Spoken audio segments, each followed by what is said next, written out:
கணியன் வானிலை ஊடக நேயர்களுக்கு காலை வணக்கம். டிசம்பர் 21, 2023 விரிவான தினசரி வானிலை அனுமானம். இதுவரைக்கும் கணியன் வானிலை ஊடகத்தை சப்ஸ்கிரைப் செய்து கொள்ளாதவர்கள் சப்ஸ்கிரைப் செய்து கொள்ளவும், அடுத்தடுத்த அறிக்கைகளை தவறாமல் பெறுவதற்கு பெல் ஐகானை கிளிக் செய்து கொள்ளவும். இன்றைய வானிலை அமைப்பு பார்ப்பதற்கு முன்னதாக டிசம்பர் 21ஆம் தேதி காலை 8:30 மணி நிலவரப்படி தமிழகத்தில் பதிவான அதிகபட்ச மழை அளவுகளை பார்த்து விடுவோம்.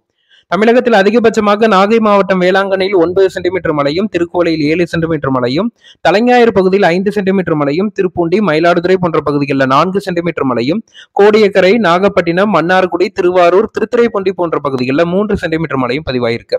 ஒட்டுமொத்தமாக டெல்டாவின் அனைத்து பகுதிகளிலையும் லேசானது முதல் மிதமான மழையும், நாகை, திருவாரூர், காரைக்கால், மயிலாடுதுறை போன்ற மாவட்டங்கள்ல பரவலாக மிதமானது முதல் சற்றே கனமழையும், ஓரிரு இடங்கள்ல கனமழையும் பதிவாயிருக்கு.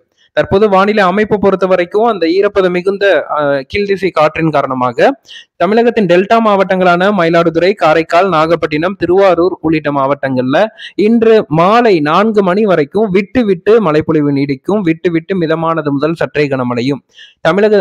நாகப்பட்டினம் உள்ளிட்ட கடலோர பகுதிகளான நாகை, காரைக்கால், வேளாங்கண்ணி, திருப்பூண்டி, தலைஞாயிறு போன்ற பகுதிகளில் பிற்பகல் நேரத்துல பிற்பகல் 11 மணிக்கும் முற்பகல் 11 மணிக்கும் பிற்பகல் 2 மணிக்கு இடைப்பட்ட நேரத்துல ஒரு சில இடங்கள்ல கனமழையும் பதிவாகும் என எதிர்பார்க்கப்படுது. அதே போல தஞ்சை, அரியலூர், கடலூரின் தெற்கு பகுதிகள் எல்லாம் லேசான மழை, சாரல் மழை பதிவாகும். இந்த மழைப்பொழிவு இன்று பிற்பகல் 3 மணிக்கு பிறகு படிப்படியாக குறைய தொடங்கி இன்று இரவுடன் இந்த 5ஆம் சுற்று வடகிழக்கு பருவமழை நிறைவடைகிறது. தென் மாவட்டங்களான ராமநாதபுரம், புதுக்கோட்டை, தூத்துக்குடி, திருநெல்வேலி, கன்னியாகுமரி உள்ளிட்ட மாவட்டங்கள்லையும் மாவட்டத்தின் கடலோர பகுதிகளில் லேசானது முதல் மிதமான மழை எதிர்பார்க்கலாம். இன்று மாலை வரைக்கும் மாலை இரவு நேரங்கள்ல கடலோர பகுதிகளின் ஓரிரு இடங்கள்ல சற்றே கனமழை பதிவாவதற்கும் வாய்ப்புகள் இருக்கு. திருநெல்வேலி, தூத்துக்குடி, கன்னியாகுமரி உள்ளிட்ட மாவட்டங்கள்ல ஒட்டுமொத்தமாக தமிழகத்துல இன்று இரவுடன் மாலையுடன் இந்த 5ஆம் சுற்று வடகிழக்கு பருவமழை நிறைவடைகிறது. இதில் குறிப்பிடாத பிற மாவட்டங்கள், வடக்கு உள் மாவட்டங்கள், வட கடலோர மாவட்டங்கள், மத்திய உள் மாவட்டங்கள், கொங்கு மண்டலம், மேற்கு மாவட்டங்கள் எல்லாம் தற்போது மழை வாய்ப்பு இல்லை. இன்றைய தினம் மழை வாய்ப்பு இல்லை, அதனால நான் குறிப்பிடல. அதற்கு அடுத்தபடியாக வரக்கூடிய டிசம்பர் 22, 23, 24 ஆகிய 3 நாட்கள் தமிழகத்தின் அனைத்து மாவட்டங்களிலுமே மழைப்பொழிவு குறைந்து காணப்படும். இரவு நேரங்கள்ல பனிப்பொழிவும் குளிரும் அதிகரித்து காணப்படும். பகல் நேரத்துல வானம் பொதுவாக மேகமூட்டத்துடன் காணப்படும். வெயில் வரக்கூடிய அடுத்தடுத்த மணி நேரங்கள்ல வரக்கூடும். இந்த 3 நாட்கள் இடைவெளியை விவசாயிகள் பயன்படுத்திக் கொள்ளுமாறு கேட்டுக்கொள்ளப்படுது. 6ஆம் சுற்று வடகிழக்கு பருவமழை டிசம்பர் 25ஆம் தேதி வருகை தருது. டிசம்பர் 25 முதல் 29 வரைக்கும் 6ஆம் சுற்று வடகிழக்கு பருவமழை எதிர்பார்க்கப்படுது.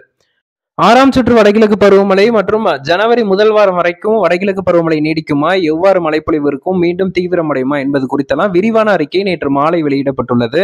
அதை பார்க்காதவர்கள் சென்று பாருங்கள். 6ஆம் சுற்றுக்கான வடகிழக்கு பருவமழைக்கான அறிக்கை நாளைய தினம் வெளியிடப்படும். டிசம்பர் 25ஆம் தேதி முதல் 29 வரைக்கும் நீடிக்கும் எதிர்பார்க்கப்படுது.